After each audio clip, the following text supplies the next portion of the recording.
capítulo 27. Nós vamos ler alguns versículos, tá, irmãos? A partir do verso 4, para a gente aproveitar aqui o texto. Partindo dali, fomos navegando abaixo de Chipre, porque os ventos eram contrários. E tendo atravessado o mar, ao longo da Cilícia e Panfilha, chegamos a Mirra, na Lícia. E achando ali o centurião, um navio de Alexandria que navegava para a Itália, nos fez embarcar nele. E como por muitos dias navegássemos vagarosamente, havendo chegado apenas de fronte a Cnido, não nos permitindo o vento ir mais adiante, navegamos abaixo de Creta, junto a Salmona, e costeando-a com dificuldade, ou dificilmente, chegamos a um lugar chamado Bons Portos, perto do qual estava a cidade de Lazéia. Passando muito tempo, já sendo perigosa a navegação, pois também o jejum já tinha passado, Paulo os admoestava, dizendo: varões, vejo que a navegação há de ser incômoda e com muito dano, não só para o navio e a carga, mas também para a nossa vida. Mas o centurião cria mais no piloto e no mestre do que naquilo que dizia Paulo. E como aquele porto não era cômodo para invernar, os mais deles foram de parecer que se partisse dali para ver se podiam chegar a Fenice, que é um porto de Creta que olha para a banda do vento da África e do Couro e invernar ali. E soprando o vento sul brandamente, lhes pareceu terem o que já desejavam, e fazendo-se de vela, foram de muito perto costeando Creta. Mas não de muito depois, deu nela um pé de vento chamado Euroquilhão, e sendo o navio arrebatado, não podendo navegar contra o vento, e dando de mão a tudo, nos deixamos ir à toa.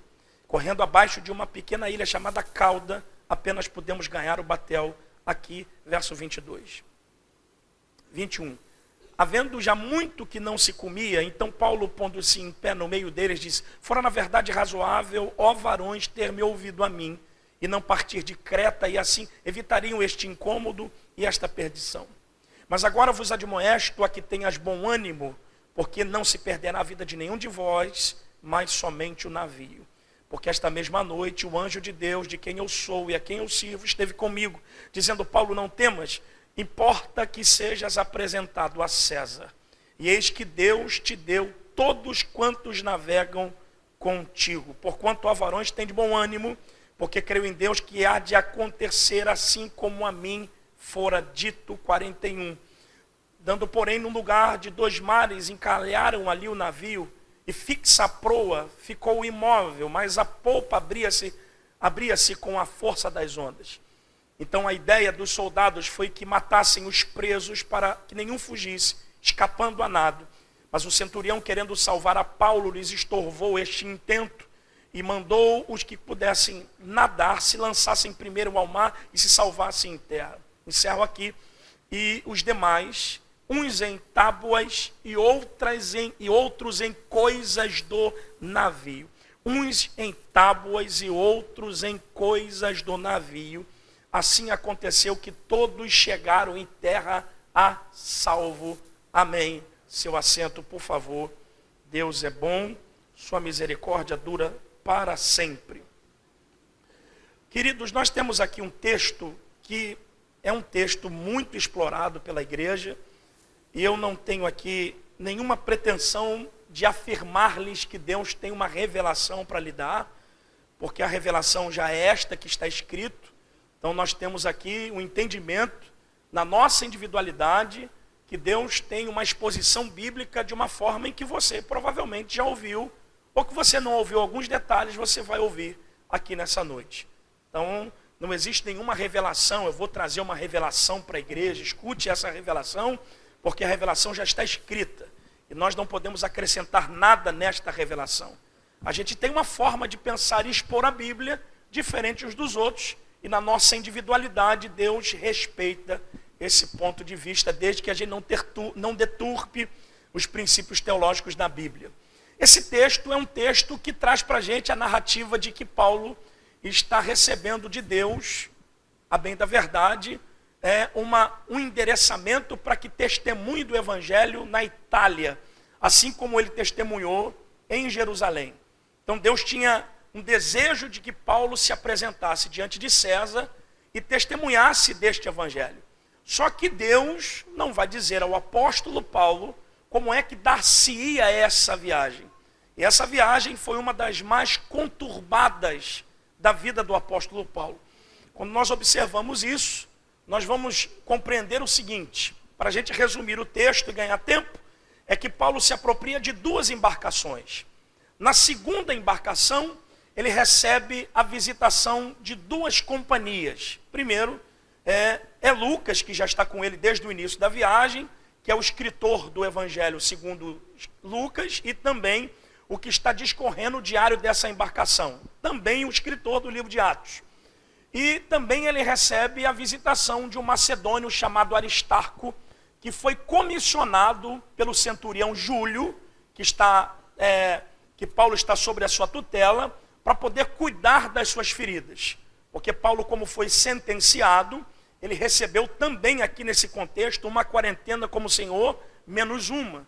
Então ele está cheio de feridas, cheio de machucados, e recebe a visitação desse macedônio para cuidar sim das suas feridas.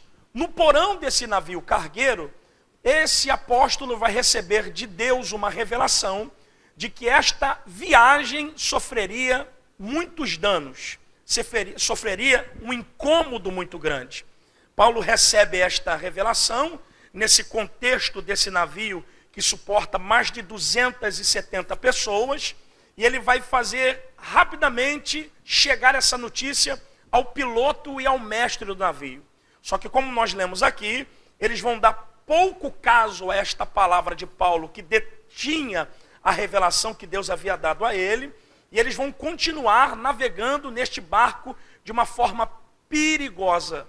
Nesse contexto, a Bíblia vai dizer que eles começam a costear, porque se você for ver geograficamente, eles vão navegando, costeando a beira da praia ou a beira do mar, não muito profundo no mar, justamente porque eles estão entendendo que o vento está mudando, que eles sofreriam um embate da tempestade sobre esta embarcação. Só que o texto diz que soprou um pé de vento chamado Euroaquilhão e vai fazer com que esta embarcação fique achincalhada por 15 dias. Durante 15 dias eles vão ter diversas ideias para tentar preservar esta embarcação. Só que o que mais me chamou a atenção aqui nesse texto, eu não sei se você prestou atenção na leitura, e é muito bom você fazer isso, porque Deus havia decretado a sentença de que este barco sofreria esse dano. Então o que me propõe a leitura bíblica é que Deus não está interessado em preservar a integridade física desta embarcação. Se você traçar um paralelo sobre a história do profeta Jonas, você vai ver que o interesse do capitão do navio onde Jonas estava era preservar o navio, desde que as pessoas entendessem o porquê que aquela tempestade estava sobre a sua embarcação. Então, quando Jonas se habilita e entende que aquilo era uma causa espiritual, ele se precipita no ventre do grande peixe, porque o barco estava sobre a tutela de um homem que gostaria de preservar a estrutura e não as pessoas que estavam ali navegando. Só que aqui nesse texto, nesse paralelo, a preservação de Deus não é com a estrutura. Deus não está querendo preservar a estrutura da onde eles estavam navegando. A preservação de Deus aqui era com as pessoas que estavam dentro desta estrutura. Por isso, esse pé de vento chamado Euroaquilhão vai achincalhar o barco a ponto dele encalhar e se partir ao meio. E todas as pessoas vão cair aqui no mar Mediterrâneo e vão sobreviver de uma maneira miraculosa ao embate desta tempestade. Eu fiz um breve resumo daquilo que nós lemos aqui. Eu gostaria de fazer algumas aplicações. Primeira coisa, por que Deus não tem interesse em preservar esta embarcação? Porque se você ler atentamente, Paulo está dentro desta embarcação e ele está sofrendo algumas acusações por manter-se íntegro na sua fé. No capítulo 25, a partir do verso de número 7, a Bíblia diz que Paulo vai sofrer algumas acusações. Ele está sofrendo aqui nesta embarcação como prisioneiro, acusação de heresia, que era um pecado contra a lei, acusação de sacrilégio, que era um pecado de profanação contra o templo, e acusação de sedição, que era um pecado de rebelião contra o Império Romano. Então, dentro dessas acusações, ele vai rogar a sua cidadania romana, por isso ele vai parar para dentro desta embarcação. Esta segunda embarcação que ele se apropria tem uma origem, ela sai da ilha de Creta. Então, Paulo está dentro desse navio mercador, desse navio cargueiro, e vai sofrer esta grande aventura. Quando a gente observa a falta do desejo de Deus em preservar essa embarcação, logo me tem à mente que algumas pessoas, alguns cristãos, não estão preparados para conhecer uma outra faceta de um Deus que permanece fiel mediante aos embates da vida da gente. Deus não deixa de ser fiel porque Ele não preservou alguma coisa que era muito valiosa para nós. Ao contrário, Deus continua sendo fiel, mesmo não tendo interesse de preservar algumas coisas que são profundamente importantes e interessantes para a gente. Aqui, provavelmente, se você não tiver os seus pés firmes na rocha, você provavelmente não vai gostar de ouvir essa palavra. Porque essa palavra desmonta a estrutura que a gente acha de que sermos crentes, a gente não vai viver nenhum tipo de adversidade. Esse evangelho da novidade que a gente vê, que as pessoas estão pregando aí, é o evangelho que nos proíbe de ser provados. E nos proibindo de ser provados, nós estamos vivendo um tempo de uma igreja imatura, que tem a extensão de um oceano e a profundidade de uma piscina. Porque a única coisa que nos amadurece não é quando somos aplaudidos pelas circunstâncias da vida. O que te amadurece são os embates da vida, porque a sua fé só amadurece quando ela é confrontada. A fé que não é confrontada, ela é uma fé imatura.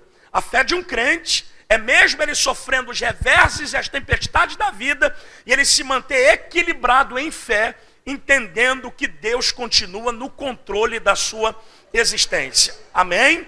Então, dentro desse contexto, eu gostaria de caminhar com você em algumas situações que estão acontecendo aqui. Por que é que Deus não quer preservar esta embarcação? Por que Deus tem um interesse aqui, biblicamente, em dizer para Paulo que esse barco vai quebrar e que ele não quer preservar nada deste barco, mas o interesse dele é preservar os que estão navegando com Paulo? Você já teve algum barco da vida quebrado? Você já permitiu-se analisar a sua vida e perceber quantas coisas na vida se quebraram e você continuou sendo fiel a Deus? Permita-me te dizer, o interesse de Deus é quebrar os barcos da vida da gente. Por quê? Porque quem está dentro desse barco não é uma pessoa natural, não é uma pessoa normal. Quem está dentro desse barco é um apóstolo de nações. Quem está dentro desse barco é um vocacionado da fé, é um apóstolo dos gentios. Quem está dentro desse barco não é um crente mimimi, um crente Nutella. Quem está dentro desse barco é um homem que vai fazer divisor de águas no contexto do evangelho pregado a toda a raça humana. Pastor, quem é este homem? É Paulo. Paulo teve a sua vida dividida pelo menos em 4 períodos depois da sua conversão. Primeiro são os anos do silêncio, depois o trabalho fundando igrejas em Antioquia, depois as suas viagens missionárias e no final a sua prisão. Paulo teve a oportunidade de escrever 13 das epístolas que nós conhecemos, que são divididas em assuntos ou em grupos. Primeiro, o grupo escatológico, que é Tessalonicenses, primeiro e segundo. Segundo, é a doutrina da salvação, que é Romanos, Coríntios e Gálatas. Terceiro, são as suas cartas da prisão, que ele endereça a Efésios, Filipenses, Colossenses e a Filemon. Depois, as suas cartas pastorais, que Paulo escreve a Tito e a Timóteo, seus 2 filhos na fé. É esse cara aqui que faz divisão do evangelho. Agora eu gostaria de perguntar para você como igreja, um homem desse, um gigante da fé, será que ele foi feito para viver aprisionado dentro de uma embarcação? Eu vou te dizer que não. Porque todas as vezes que alguém que tem uma vocação de Deus estiver aprisionado dentro de um barco, enrolado dentro de um barco, Deus vai quebrar este barco, porque o seu chamado é maior do que a sua estrutura. Não é a estrutura que te fez, foi Deus que te vocacionou. Deus lhe vocacionou antes de você se entender como gente. Deus havia traçado um plano para você. Então não tem jeito, Deus vai quebrar toda a estrutura que prende o teu ministério. Deus quebra toda a estrutura que prende a sua vida. E não adianta fazer beicinho, mudar de igreja, mudar de religião, porque aonde você estiver, Deus vai atrás de você. Deus está disposto a não abrir mão da sua existência. Ainda que você tenha que chorar, ainda que você tenha que perder coisas, e a loucura é essa. Eu gostaria que você, como um assembleano, estendesse o seu sorriso, porque eu gosto de pregar para a gente sorrindo. A gente apanha, mas a gente apanha sorrindo. Se você fizer pirraça, vai ser pior, porque a gente precisa sofrer com dignidade. Deus não vai preservar aquilo que te prende, Deus vai quebrar o que te prende para te libertar para um grande ministério. Alguém está me ouvindo aqui? Eu vim para falar para alguém aqui, porque todas as vezes que Deus enxergar que você está preso, Ele vai quebrar esta estrutura para te livrar da prisão. Não é porque Deus vai te punir, é porque depois que você entrou para esse barco, você não orou mais. Depois que você entrou para esse barco, você não leu mais a Bíblia. Depois que você começou a traçar esse relacionamento, você esfriou na fé. E como Deus tem ciúme de tudo aquilo que Ele deu a você, é preferível você perder as coisas do que perder a presença dEle. Deus vai quebrar, mas não é para te punir, é para te livrar. E eu conheço uma estrutura de um Deus dessa forma, que é o Deus que a gente serve. Quando Paulo estava preso na prisão, com Silas, que começam a cantar louvores, se eu não me engano é no capítulo 16 de Atos, eles começam a cantar louvores, e daqui a pouco há um terremoto no cárcere, e a Bíblia diz que as prisões foram abaladas. A estrutura do cárcere foi abalada e as prisões se abriram. Deixa eu te contar uma coisa. Deus é especialista em abrir prisões. E as prisões só se abrem, está no texto, que o alicerce do cárcere foi abalado. O alicerce era estrutura. Não tem como Deus abrir uma cadeia se não mexe com a tua estrutura. Porque primeiro, para Deus te livrar de um ambiente, Ele precisa fazer o ambiente morrer em você. Então Deus está abalando a tua estrutura para você parar de amar aquilo que Deus já rejeitou sobre a sua vida. Alguém está me ouvindo aqui? Eu estou dizendo para alguém que tem um chamado de Deus, eu estou dizendo para alguém que tem uma vocação de Deus, que você vai parar de assistir culto na igreja, que você vai parar de ficar na igreja como vitrine, porque Deus tem um chamado contigo, e o teu chamado não passa pela confiança no emprego que você tem, no carro que você tem, na loja que você tem, no sapato que você tem, no diploma que você tem. Isso para Deus não é nada. Deus quebra as estruturas para te livrar da prisão, para te usar com liberdade. Eu não posso pregar a libertação para ninguém quando eu estou preso. Eu não posso pregar cura para ninguém quando eu estou ferido. Eu não posso pregar céu para ninguém quando eu estou condenado. Então Deus, antes de fazer através de você, Ele vai fazer em você. Pode dar a Deus essa rede social, pode dar a Deus esse trabalho, porque na hora de orar você orou: Jesus, me dá uma porta de emprego, me dá uma porta de emprego porque eu quero pagar o dízimo, me dá uma porta de emprego porque eu quero dar uma oferta. Aí agora a porta se abriu, você está enrolado nela, você está enrolado porque agora até quando não é para fazer serão você faz, até quando não é para ficar você fica. Aí Deus está pendurado na janela da eternidade dizendo: eu quero saber até onde Ele vai, eu quero saber até onde ela vai. Enquanto você não desenrolar, Deus não vai tirar essa ideia de quebrar esse barco. Alguém está me entendendo aqui ou não? Segure a mão de alguém. Aliás, não segura não, olha para alguém e diga para ele assim: Deus vai mover as coisas que te aprisionam. Diga: você não foi feito para ficar preso, você não foi feito para ficar enrolado, você não foi feito para ficar embaraçado, você não foi feito para ficar dentro de barco, você foi feito para pregar, você foi feito para anunciar o evangelho, você foi feito para testemunhar de Cristo, você foi feito para ser profeta. Levanta a sua mão, glorifique, aplauda o Senhor se você acredita nisso. Glória a Deus. E o pior é que a gente não tem tempo, que a hora passa muito rápido. É que se você analisar esse texto, na sua estrutura, essa tempestade teve uma causa.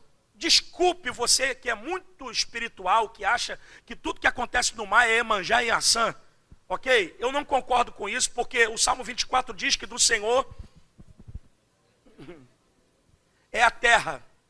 Como é que o diabo manda no vento e no mar, se o Salmo 104 diz que ele faz dos ventos seus?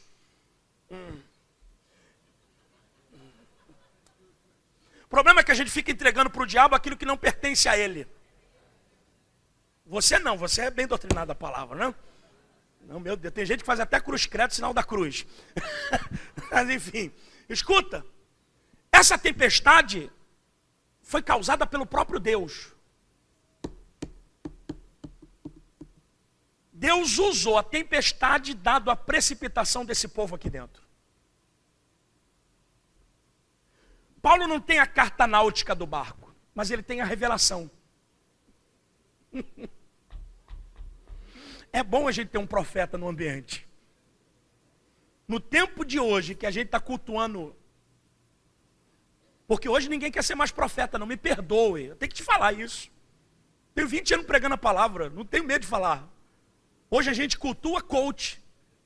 Hoje todo mundo quer ser coach, não tem problema contra coach, seja coach, para administrar a tua empresa. Porque aqui se administra com temor, com o joelho no chão e Espírito Santo. Aqui a gente precisa de estratégia para crescimento, aqui a gente precisa obedecer. Alguém está aqui, gente? A igreja só faz 26 anos porque alguém obedeceu. Sua vida não é medida pelo teu resultado, é medida pela tua obediência. Porque se fosse por resultado, Saul é melhor do que Davi, ou não é? Só que o dia que ele errou, Deus disse, eu não quero sacrifício. Sacrifício você faz para aparecer para o homem, eu quero obediência. Não glória, gente, poxa. Ô Josias, esse rapaz é teu irmão? Parecido, rapaz. Falei, Josias está andando com o irmão agora. Josias é crente há 300 anos, gente. Eu era novo convertido, o Josias ia na igreja onde eu me converti, lá na Igreja Missionária Evangélica Maranata. Cansou de cantar lá, não me dava ideia. Famoso, rico, tô brincando.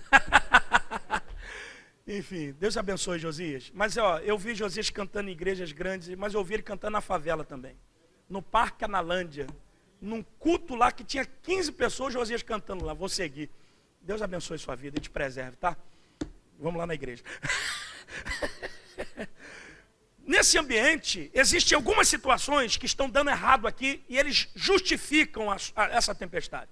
Eu não tenho tempo, mas se você analisar a Bíblia, você vai observar o seguinte, que no versículo 11, a Bíblia diz que o centurião acreditou mais no piloto e no mestre do que naquilo que dizia Paulo. O que esse centurião está dizendo para a gente? Que ele está acreditando em especialista de causa errada. Porque o que mais existe na igreja é gente especialista de causa nenhuma. A igreja não vive de palpite, gente. A igreja vive de conselho. Cada dia nasce uma campanha mirabolante. Eu não sei o que esses caras vão fazer daqui para frente. Para tentar prender o povo, a gente faz aquilo que Deus fica...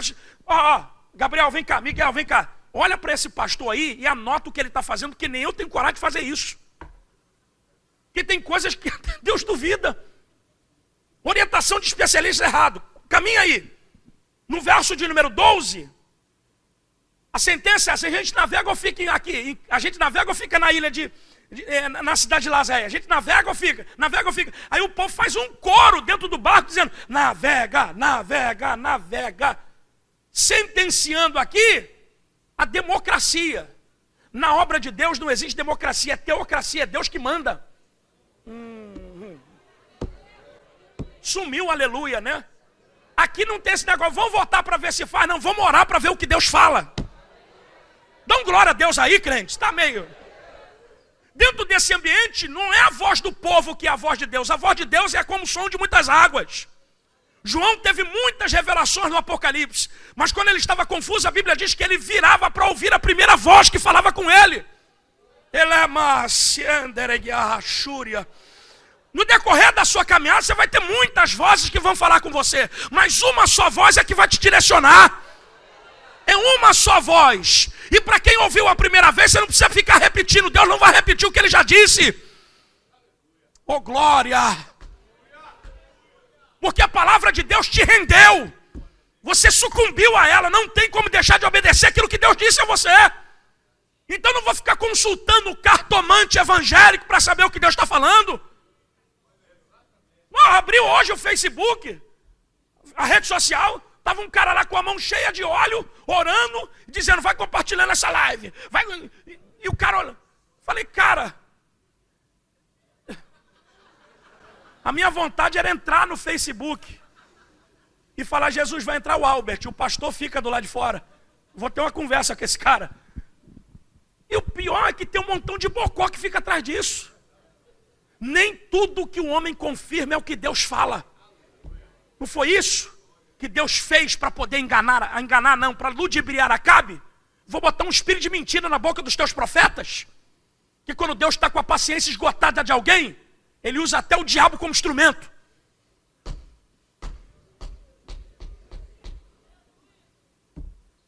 Aí o que os caras estão fazendo? Vamos navegar. Deixa a vida me levar e vamos embora. Vida leva eu. Só que aqui a profecia que Paulo disse, que o vento ia mudar e arrebentar o barco, o vento mudou. Houve calmaria. Aí o verso 13 me ensina a não confiar em circunstância, porque o vento muda toda hora. O problema é que tem gente andando na desobediência achando que está se dando bem, mas daqui a pouco a fatura chega, porque o vento muda toda hora. Alguém está me ouvindo? Quando isso tudo acontece, o texto vai dizer para nós que eles começam a tomar atitude desesperada. Primeiro, eles vão ficar à deriva, verso 15 ao verso 17. Depois, eles vão lançar tudo que era pesado do barco para fora. Depois, eles vão cortar o mastro do navio. Sabe o que é o mastro do navio? Não é só para dar embelezamentos, ornamentação ao navio. É o equilíbrio, pesa 1 tonelada esse mastro. Porque no meio de uma tormenta, a última coisa que você tem que perder é o equilíbrio. Por isso que está todo mundo correndo atrás de tentar fazer alguma coisa no barco. E Paulo, equilibrado, dizendo, eu sei o que vai acontecer. Paulo está quebrando e Paulo está lá, ó, pode fazer o que vocês quiserem, Deus já me disse, vai quebrar. Porque quem tem equilíbrio hoje em dia é chamado de omisso. Essa é a época da depressão, ansiedade exacerbada, época que as pessoas não conseguem se relacionar com os fracassos. Você quer viver uma vida de fracasso? Vem para a igreja. Porque aqui a gente fracassa mesmo. Aqui Deus pega tudo que você sonha, tudo que você pensa e amassa, diz, agora sou eu que vou pensar por você. Pastor, por quê? Porque aqui tudo é conjugado ao contrário. Aqui se perde para ganhar. Aqui desce para subir. Aqui o maior serve o menor e o menor serve o maior. Pastor, por que aqui a gente fracassa e perde? Você nunca leu a parábola de Lucas 15? Das coisas perdidas? Primeiro, como é que se perdeu uma ovelha? Por que a ovelha se perdeu? Porque a gente só dá valor ao que se perde. Então quando você perde, você valoriza. A dracma que se perdeu é porque a casa da mulher estava bagunçada. E a dracma não estava na casa de ninguém, estava na casa dela. Mas o problema é que a bagunça e a candeia é apagada. Quando se perde o que tem de valor, a gente entende que precisa reorganizar a vida. E o filho que se foi? O filho foi, mas volta.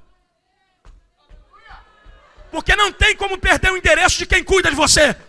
Dá um glória a Deus aí, gente. Aí fica um montão de gente desesperado, ansioso. Meu Deus, olha Jesus falando da ansiedade. Olha para o céu. Você está vendo as aves do céu?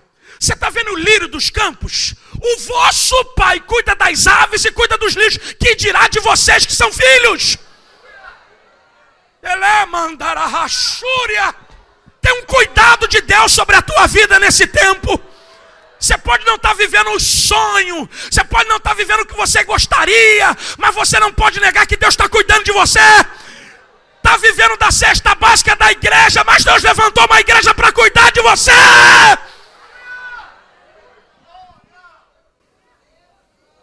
Por que esse barco vai quebrar? Número 1, para te livrar da prisão. Número 2, por que esse barco quebra? Para dizer para você quem é mais importante. E eu duvido que o diabo não disse para você que se o barco quebrasse, tu desviava. Se você perdesse o que você perdeu, tu saía da igreja. Tem quanto tempo mesmo que você perdeu? Tem quanto tempo mesmo que você está vivendo isso aí? E por que você não saiu da igreja? Porque não é você que tem que ter raiva do que você perdeu. É o diabo que tem que ter raiva de você não ter se perdido. Você perdeu o emprego era bom, mas você perdeu. O carro era bom, mas você perdeu. Mas por que você continua crente? Porque isso não abala a tua fé. A sua fé não está depositada nas circunstâncias que você conquista, está depositada naquilo que pode fazer. Posso tirar isso aqui, pastor? Me permite isso aqui? Estou gostando de pregar para vocês. Alguém me perguntou assim, essas músicas malucas que a gente vê, que quem é doutrinado por louvor, por favor, não ouça o que eu vou falar, vou escandalizar. Quem mandou largar a rede? Eu disse, eu largo toda hora. E largo mesmo. Porque se essa mandou largar a rede está entronizada na palavra de Lucas 5, entenda que Pedro encontrou alguma coisa maior do que a rede. E quando você encontra alguém maior do que a rede, você larga ou não larga? E não dá nem para associar a rede com o trabalho na igreja, porque a rede era trabalho humano. Porque a maravilhosa pesca não tem nada a ver com uma outra pescaria melhor no lugar do fracasso. Tem a ver com a conversão do pescador. E tendo encontrado Jesus, largaram tudo e o seguiram. Eu não quero o resultado, eu quero aquele que faz. Qual é a raiva do teu inimigo? É porque você não está nem aí para aquilo que você perdeu. Você não pode perder a presença dele, a graça, o amor. Aleluia! Mantenha-se equilibrado. Não deixe a ansiedade tomar as suas ações. Não se mate.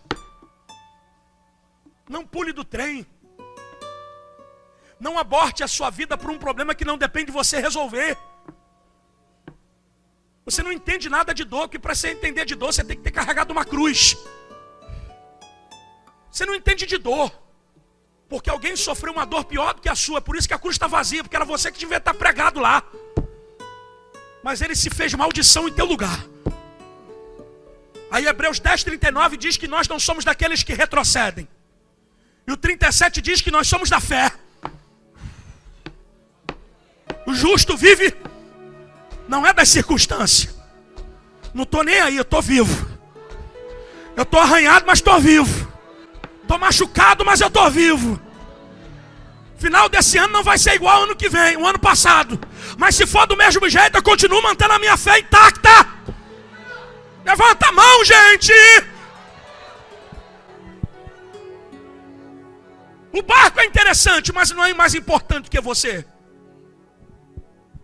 Porque se você fosse mais importante, menos importante que o barco, Deus quebrava você e não o barco. Esses caras estão há 15 dias. Eu estou pregando aqui, o quê? 20 minutos, 30.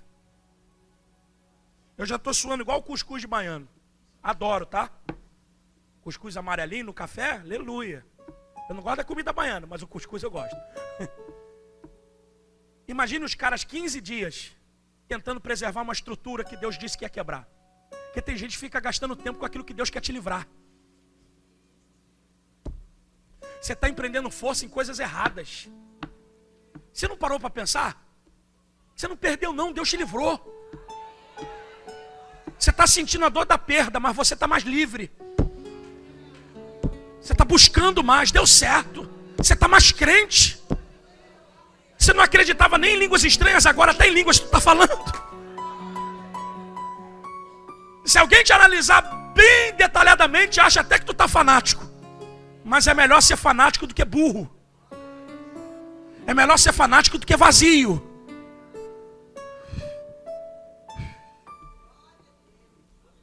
Porque quem vive esse fanatismo não entende o que é amor. Aliás, entende o que é amor.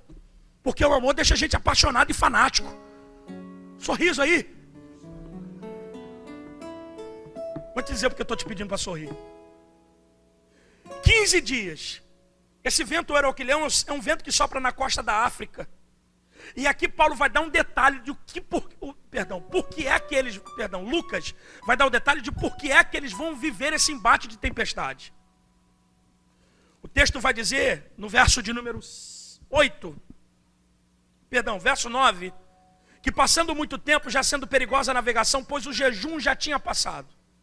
Esse jejum aqui é celebrado na festa do perdão, que é a festa da expiação, que é comemorada nos meses de setembro e outubro, que no Mediterrâneo é inverno. Então eles estão navegando em um ambiente totalmente contrário à navegação. Para você entender, O Oceano Atlântico, ele tem entre 25 e 30 graus de temperatura. Lá no Mediterrâneo, no inverno, é menos 3, 4, 5. Em alguns lugares chega a ponto do congelamento. Então imagine, eu estou aqui com o corpo suado e cai numa água congelada. Choque térmico. Só que eles caíram na água congelada e está todo mundo vivo. Aí a Bíblia diz que uns sobreviveram em escombros e outros em coisa no navio. Porque o navio se arrebenta, mas Deus sempre deixa um pedaço de madeira para você se apoiar. Porque a gente combate o bom combate, encerra a carreira, mas fica um pedaço de tábua. E esse pedaço de tábua é o que vai te direcionar para um novo tempo na tua vida. Você pode ter perdido carro, casa, emprego, mas você não perdeu a fé. Alguém está comigo aqui? Oh, glória a Jesus. Debaixo da palavra, eu entendo que Deus tinha noção de que eles iriam viver tudo isso. Mas a palavra liberada por Paulo no verso 25 é: eu creio em Deus que há de acontecer como a mim fora dito. O barco quebrou, mas a viagem continua. Porque o problema não é a estrutura que te leva, é quem vai te fazer chegar.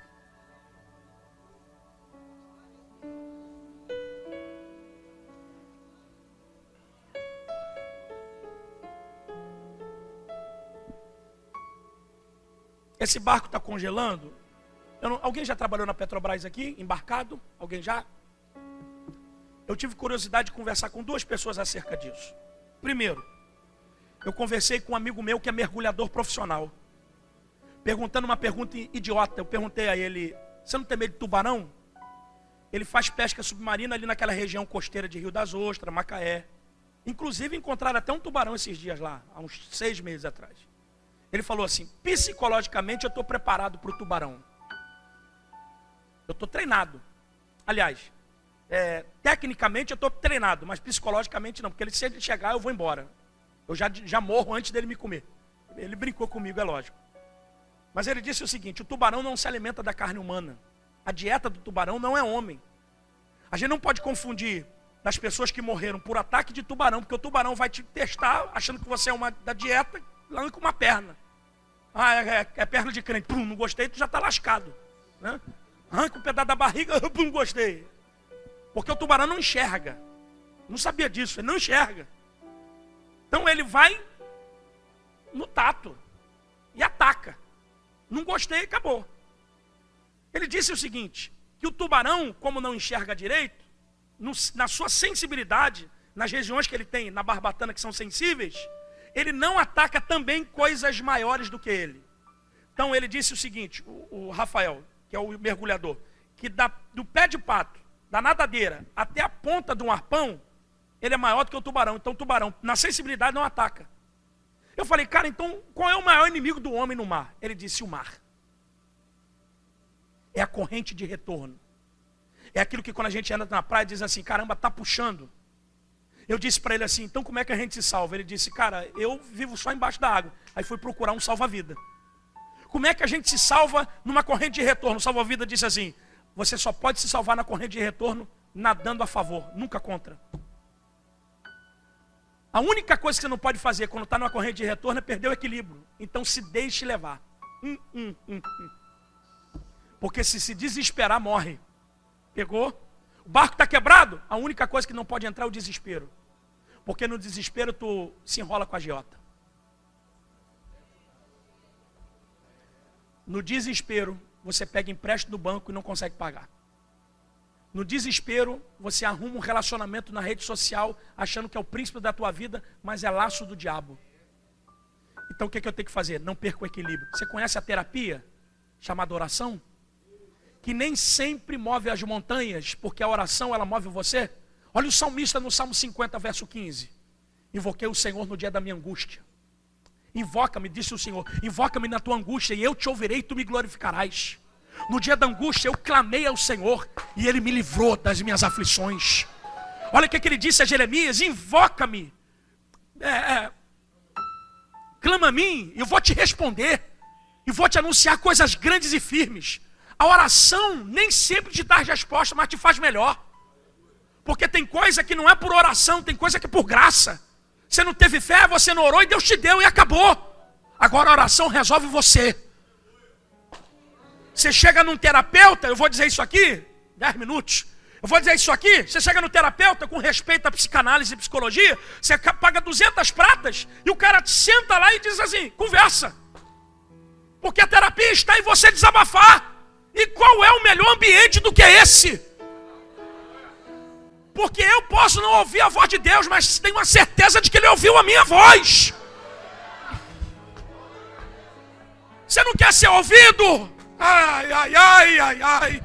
Reconheça o Senhor em todos os seus caminhos. Alguém está me ouvindo aqui? Então para de me ouvir, ouça Deus falando com você agora. Deus está dizendo para você, me invoca, estou perto de você. Conversa comigo. Eu não quero que você frequente culto sem me conhecer. Contra a depressão, a neurociência diz que a melhor arma contra um dos melhores remédios contra a depressão e a ansiedade é gratidão. Eu queria saber onde é que está o povo de Deus, que está entrando em depressão à torta e à direito, porque não consegue ser grato. Ingratidão é um dos piores pecados que a gente pode cometer contra Deus. Eu sou grato porque eu tenho vida. Eu sou grato porque a bala perdida não me achou. Eu sou grato porque eu posso até estar enfermo, mas a enfermidade não me matou. Eu sou grato porque às vezes eu acho que vou morrer, mas lá vem Jesus e me dá vida, me dá saúde. Dá um aleluia, irmão. Glória a Deus e aleluia. O diabo não recebe porque isso foi para Deus. Você não vai ver em ambientes de macumba alguém dizer glória ao diabo, aleluia ao diabo. Isso é adoração. E adoração não é que Deus vai ficar melhor, é você que vai ficar melhor. Adoração é terapia. Ai! Quem olha para você não sabe a força que você está fazendo para se manter crente. Porque ninguém sabe o turbilhão de situações que você está vivendo depois que esse barco quebrou. Porque olhando para você, como a gente está falando de corrente de retorno, às vezes, por cima do mar você não vê. Porque a corrente de retorno é totalmente submersa. Aí eu estou pregando para algumas pessoas aqui que está sendo sugada pela água da vida. Que está se esforçando para se manter vivo. Aí eu fui conversar com um cara da Petrobras que trabalha em plataforma. Ele disse, exercício de quem trabalha na plataforma. Se ela for afundar, o que faz? Pega o bote, se joga na água e procura alguém para ficar junto. Porque junto você se aquece e tem muito mais probabilidade de se salvar. Que ambiente é esse? Esse aleluia, esse glória não é para enfeitar mensagem de pregador, porque eu não preciso disso. Esse aleluia, esse glória é você submergindo nas águas da vida, dizendo eu não vou morrer. Esse aleluia, esse glória é você se mantendo vivo.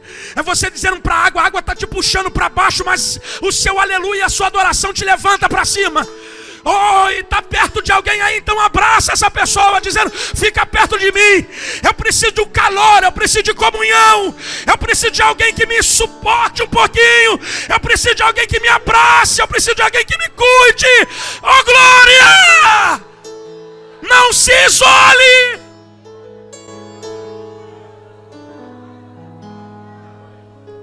Só que ficar junto não é o suficiente.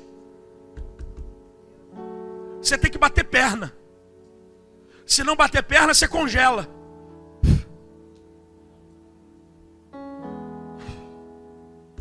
Então Deus fez o barco quebrar para você voltar para o movimento. Porque enquanto o barco está quebrado, você está andando. Crente bate perna, aqui é outra coisa, é perseverança.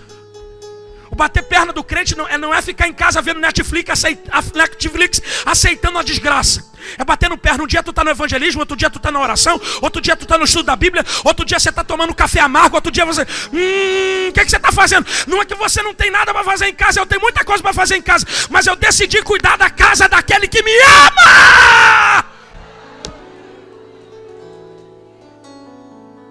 O meu barco quebrou também. Eu sei a dor de um barco quebrado.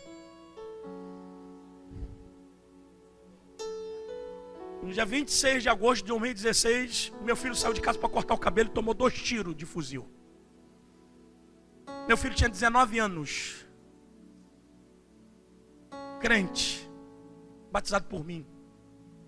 Eu tive a honra de conviver com o moleque mais maneiro de todos os meninos que eu conheci na vida. Ele acabou de consertar um carro, porque além de jogador de futebol, ele era mecânico de automóveis e de moto. Me disse: pai, vou sair para cortar o cabelo. O cabelo a gente corta na frente de casa. Mas naquele dia o salão estava fechado, 11 e pouca da manhã, ele foi e entrou na comunidade. É só fazer assim, no quarteirão. Nascido e criado lá. Quando ele chegou na comunidade, tinham 3 meninos sentados, porque já tinham 2 dentro do salão. O salão é muito apertado. Quando ele chegou para cumprimentar os meninos, um policial que estava fazendo uma operação clandestina,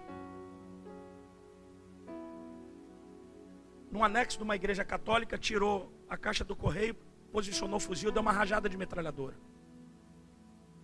O tiro pegou na parede, mas um dos estilhaços, um dos tiros pegou no braço do meu filho, fratura exposta. Os meninos que estavam sentados correram. O Lucas não, correu para voltar para casa. Mas como estava a fratura exposta no antebraço, ele desfaleceu e pediu socorro. Em comunidade, quando se ouve tiro, ninguém fica dentro de casa, eles saem. Então, como o Lucas pediu socorro, as pessoas saíram. E veio uma moça que é testemunha do inquérito, viu que era o Lucas, abraçou o Lucas para botar ele dentro de casa. O policial saiu do abrigo, rendeu a mulher e disse: ou você larga ele, eu vou te dar um tiro na tua cara. Quando ela abriu os braços, que o Lucas caiu, ele deu outro tiro, de fuzil. Um tiro de fuzil faz um estrago, não faz? Quando eu vi os tiros, eu estava sentado no sofá da minha casa, conversando com a missionária Adriana, que é da Assembleia de Deus de Cordovil. A minha esposa estava na lavanderia, e quando ela voltou, que ouviu os tiros, ela perguntou: onde é que está o Lucas? Eu falei: saiu agora para cortar o cabelo, amor. Simultaneamente, uma vizinha chamada Silvia, que é a nossa discípula agora, disse para correr lá atrás que o Lucas tinha acabado de ser baleado. Aquele momento era o momento que o meu barco estava quebrando. Eu corri os 80, 100 metros mais distantes da minha vida. E a mente, como funciona em fração de segundo, eu fui no entendimento de que o Lucas estava sentado, ferido, com estilhaços de bala. Sentado, eu falei: poxa, por que eu não trouxe o carro? Deveria ter vindo de carro. Mas não, vou ver como é que ele está. Eu levo ele, eu pego ele no colo, boto ele na cacunda, faço alguma coisa. Quando eu virei a esquina, porque é um campinho de futebol, o policial me rendeu perguntando quem eu era. Eu me identifiquei como pastor e pai do menino baleado. E o policial gritou dizendo: eu também sou crente, teu filho deu tiro na guarnição. Eu falei: mentira. Meu filho é crente, estava em casa agora.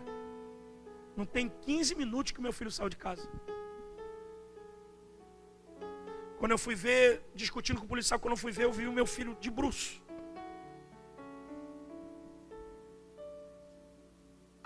É muito dolorido falar isso. Tentando respirar.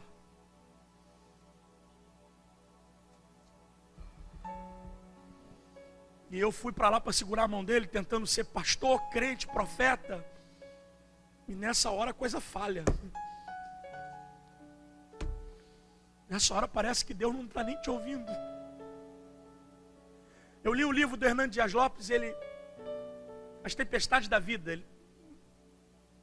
Ele dizia que tem coisas que você tem que viver e tu vai viver. Por mais que você não queira viver, Deus te faz viver pela estrutura que Ele te deu para suportar. O fogo não foi apagado, ele foi aquecido ainda mais. Porque tem situações da vida que Deus não livra, mas Ele te dá estrutura para passar. Meu filho procurando, eu segurei na mão dele, ele segurou a minha mão e gotas de lágrimas nos olhos dele. Eu falei: filho, Deus está no controle. Pensando, vai ser um testemunho. Meu sonho não é que ele jogasse bola, era que ele fosse pregador como pai.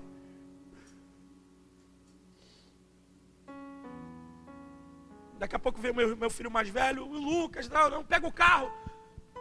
Discutindo com o policial, a população veio para linchar o policial. Se você colocar na internet, foi o último bloqueio que houve na linha vermelha, lá na Baixada Fluminense.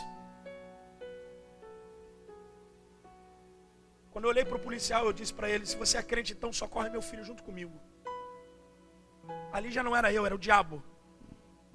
Porque eu comecei a ficar com raiva dele. Meu filho trouxe o carro, a gente botou ele atrás e o policial entrou, pastor. Quando ele entra, a arma, a pistola dele caiu do coldre. Ele estava com um fuzil, botou o fuzil dentro do carro. E quando ele desce, a pistola cai. O diabo disse: pega e dá um tiro nele, porque ele matou teu filho. Eu me lembro de uma coisa que eu disse, e isso fica vivo no meu coração, porque eu disse: eu sou crente. Eu gritei que eu sou crente. Mandei ele pegar a arma, bati a porta do carro e nem consegui entrar, eles foram sozinhos. Quando eu cheguei lá no pronto-socorro, fiquei orando numa sala que estava vazia.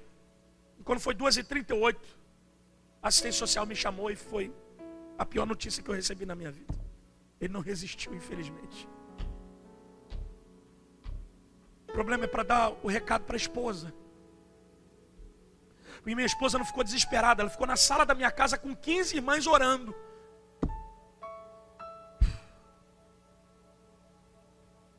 Três quilômetros, 4 quilômetros da minha casa, o pronto-socorro, e eu fiquei tentando imaginar o que eu vou falar para ela. Quando eu abri a porta de casa, que ela abriu os olhos e perguntou: e o Lucas? Eu disse: Deus levou o nosso príncipe. Ela desmaiou. 19 anos. Meu filho nunca dormiu uma noite fora de casa, irmãos. O Lucas não sabia comer sem feijão. Esses dias o Facebook me lembrou de uma foto que ele tirou comigo, dizendo, ele me chamava de papito: papito, eu te amo até depois do fim.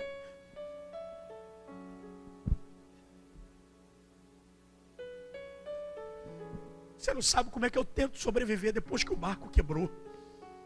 Mas não tem um dia que eu nego a minha fé. O que eu vou fazer? Vou para a delegacia, prestei queixa, bate boca com a polícia. Voltei para casa, 200 pessoas na minha casa. Falei com alguns, com outros não falei, mas eu fui para o meu quarto. Lembrei do quarto. Fechei a porta do quarto, peguei uma cadeira da escrivaninha, sentei na cabeceira da cama e pedi para Deus sentar lá. E por favor, não me critique. Eu não sei se Deus sentou porque eu não vi, mas eu ouvi Ele falar comigo. Não me critique. Deus falou comigo terapeuticamente: qual é o nome do teu filho? Eu disse: Lucas. Qual era o número da camisa que ele jogava? Ele sempre jogou com o mesmo número de camisa, desde que eu me entendo por gente, com a camisa de número 22. Sempre. Sempre. Eu disse: 22. Qual é a idade que você me devolveu ele? Eu disse: 19. Eu peguei a Bíblia, depois de 2 minutos pensando, Lucas 22, 19. Tendo partido o pão, deu graças e disse: este é meu corpo que é partido por vós. Comei dele todos. O Espírito Santo vem no meu coração dizendo: é a vida pela vida. Você não quer ser ganhador de almas? Então entendam o valor que uma tem quando se perde. Eu chorei, despejei toda a minha mágoa, fui consolar minha família, saí do meu quarto dizendo que eu não vou ser vítima, que Deus iria me fazer uma referência. Fiz o culto fúnebre, Jesus salvou 3 jovens, eu tive uma ideia: vou cuidar dos jovens. Comecei a visitar a favela onde eu nasci e fui criado, que ninguém sabia que eu era pregador. As pessoas me conheciam como crente, mas nunca pregador. Comecei a visitar os barracos, as casas de pau a pique. Comecei a pedir doação para as coisas, enfim.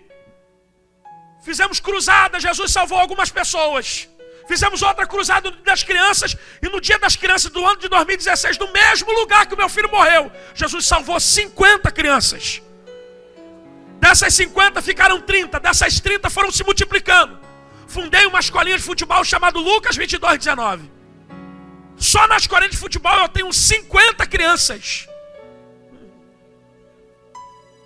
Se você for lá nos cultos nossos lá, que são as quintas-feiras, você vai ver dentro da minha casa, porque eu dei a minha casa para o projeto, eu moro de aluguel. Eu peguei o meu carro e doei para o projeto, eu ando de carro alugado. Se você for na minha casa, na minha antiga casa, você vai ver que dentro da minha antiga casa tem 90 crianças sentadas, ouvindo a palavra de Deus, sendo discipuladas e tratadas, que não serão peça de reposição do tráfico de drogas. Eu sei o que é tirar força da fraqueza. Os pais começaram a bater na minha porta, perguntando por que os filhos estavam mudando de comportamento em casa. Eles não brigam, eles não gritam, eles não xingam palavrão, eles não ficam à toa na rua, eles não ficam sentados do lado de traficante, eles não vão mais para baile funk. Crianças com 12 anos de idade fumando, eles não fumam mais. O que você está fazendo com meu filho? Eu digo, vai lá em casa. E os pais, quando iam lá, viam os filhos de joelhos dobrados orando. Jesus salvou os pais também. De um lado fica os adolescentes cultuando, do outro lado os pais dos adolescentes cultuando a Deus. Porque se eu me tivesse feito de vítima, porque meu barco quebrou, provavelmente eles estariam condenados. Alguma coisa você pode fazer. Você conhece força da fraqueza? Você entende que o poder de Deus se aperfeiçoa na tua fraqueza? Que Deus não quer ninguém poderoso aqui. Poderoso aqui é só Ele. Ele quer uma igreja dependente, uma igreja de joelhos, uma igreja que entenda que Ele pode mudar a tua história. Se enfurna no quarto, irmão. Sente pena de você mesmo. Fica com essa carinha de pobre coitado. Você está reclamando porque alguém passou no calçadão de São Gonçalo e não te deu a paz do Senhor. Você está reclamando porque o pastor não foi te visitar. O que o Espírito Santo está fazendo dentro de você? Que visita é essa que você precisa? Se você está carente de uma visita, é porque o Espírito Santo não está funcionando em você. Mas... Ai, estou sentindo Jesus aqui. Ele me trouxe aqui para sarar a tua alma, para dizer para você que essa palavra ainda cura, que essa palavra ainda restaura, que você não vai viver uma vida de mágoa, de tristeza, de rancor. Você vai viver uma vida profética, alicerçado na palavra, entendendo que os barcos se quebram, mas Deus te preserva em vida. Vamos endoidar. Se esse barco não quebra, eles não chegariam na ilha de Malta. Se eles não chegassem na ilha de Malta, eles não descobririam que na ilha tem uma fogueira acesa. E esses bárbaros da ilha chamaram os tripulantes, que eram náufragos, para perto da fogueira. Porque esses bárbaros são pessoas desconhecidas, mas já entenderam que eles estão quase em choque térmico. Está perdendo a vida. O coração está parando de pulsar. Nunca se acende do lado de um crente que não está com a fogueira acesa. Que você chegou aqui, o cara não te conhecia, mas colocou você sentado do lado dele e te chamou de irmão. Identificou que você chegou aqui assolapado pela vida, achincalhado por ela, você está quase morrendo. Mas disse, aqui tem uma fogueira acesa, senta aqui para você recobrar a tua consciência. Tem um fervor espiritual aqui, alguém está entendendo isso? Só que a Bíblia vai dizer no verso 11 do capítulo 28, eu encerro aqui, que 3 meses depois, partiu dali um navio de Alexandria, em direção à Itália. Era um navio oriundo do mesmo lugar. Porque para cada barco que a gente perde, Deus prepara outro para continuar a navegação. Olha para mim, você acredita numa linguagem profética? 3 meses. Eu não estou dizendo que Deus vai recuperar o que você perdeu, mas eu estou dizendo que tem um barco preparado para você continuar a tua viagem, para que você viva ainda aquilo que você não viveu, os melhores dias da sua vida. 3 meses depois partiu dali um barco oriundo de Alexandria. Eu estou dizendo para você que tem um barco preparado para que a viagem continue. Estou dizendo para você que o que você perdeu pode ter feito com que você tenha sentido dores, mas não parou o propósito. Ai, gente, eu já preguei para tantos pastores e obreiros que você, se não sentar para conversar com ele, você não sabe das dores que eles sentem. Gente que tem problema renal, gente que tem problema com pressão, pastor que quase infarta no altar. Eu já sentei para conversar com um montão de crente, que está crente na igreja, o filho está no tráfico, que está crente na igreja, o marido está na cachaça, e você, se não para falar com essas pessoas, você não entende que elas estão sofrendo, que elas estão sentindo algum tipo de dor. Sabe o que é isso? É Deus que te preparou para viver o que você está vivendo. A loucura do diabo é que você tinha tudo para não vir aqui, para não estar aqui, mas mesmo em fraqueza, olha o que Paulo vai dizer: quando eu estou, o verbo estar é passageiro, fraco, aí é que eu sou, o verbo ser. Gente, eu posso estar, isso é momentâneo, isso é passageiro, isso é transitório. Eu estou fraco, eu estou desanimado, mas o que me trouxe aqui é que o Espírito ainda está forte.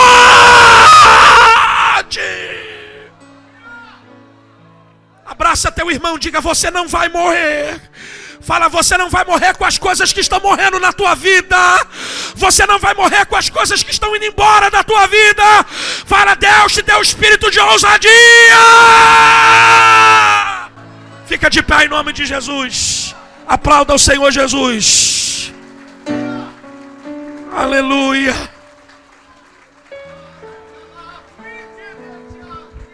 Reclama não. As minhas dores continuam. Eu fui na psicóloga da Assembleia. Aí, quase que eu falei. Fui numa psicóloga cristã. Porque na primeira semana eu estava muito abalado. Eu e a esposa, é lógico. Nunca vivemos isso na família. Fui numa psicóloga, eu vou orar por você agora. E ela sentenciou-me ao suicídio. Agora eu entendo que quando você perde alguma coisa importante, é como se você fosse mutilado. Se você perde uma perna, perde um braço, perde uma mão, então você precisa transicionar a sua mente para que a sua mente aceite a perda. E depois sim você coloca uma prótese. Mas primeiro você tem que fazer a tua mente entender que perdeu e nunca mais vai ter de volta. A mulher simplesmente olhou para mim e disse: você nunca mais vai parar de sentir dor. A dor que você está sentindo agora é a dor da perda.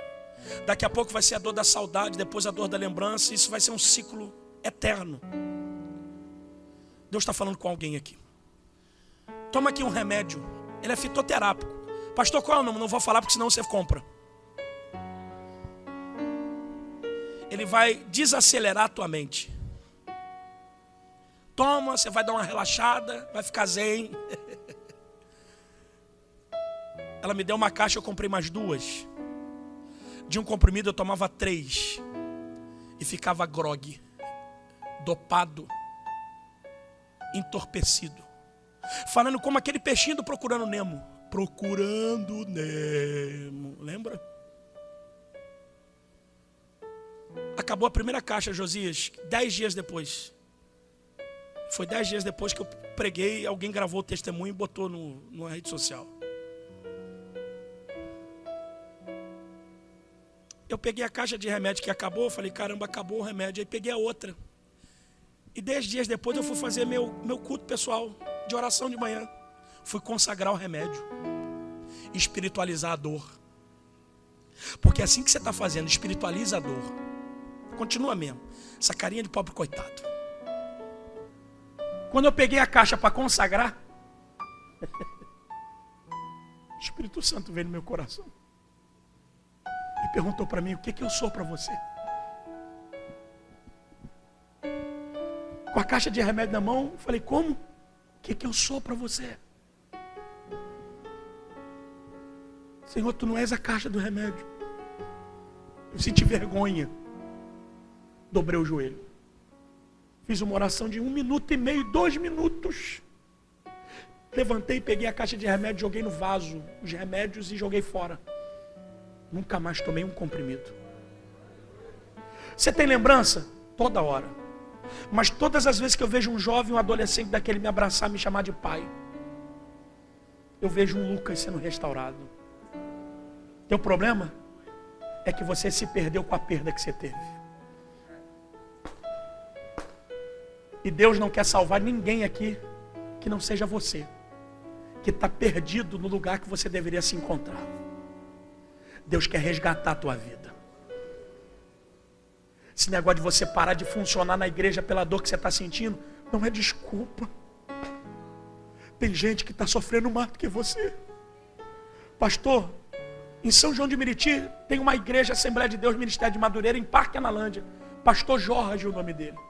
Botou os 3 filhos para dormir. Ligou o ventilador.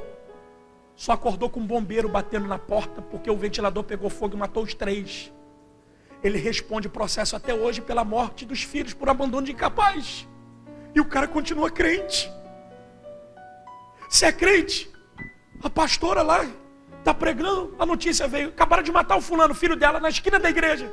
Quando ela chega lá, todo mundo diz que foi fulano que matou. 6 meses depois, o cara que matou o filho dela aparece na igreja dela. Ela manda os obreiros pregar o cara para dar uma coça nele. Ele veio, pastora, me perdoa, eu quero te dar a paz do Senhor. Não quero saber, vai embora. Aí espiritualizou, foi para o monte. Quando ela chega no monte, para espiritualizar o problema, Deus diz para ela assim: aceita o perdão e trata como se fosse teu filho. Resumo, ela lutou. Deus permitiu que alguém entrasse e roubasse 40 mil reais de som da igreja. Ela foi espiritualizar de novo a perda. E Deus disse: enquanto você não recebeu o meu servo, ele precisa que alguém cuide dele. Você não perdeu? Ele quer te encontrar. Ela aceitou o cara, botou ele para morar dentro da casa dela, cuidou de filho. E agora, dezembro do ano passado, eu fui pregar lá. Conheci os 2.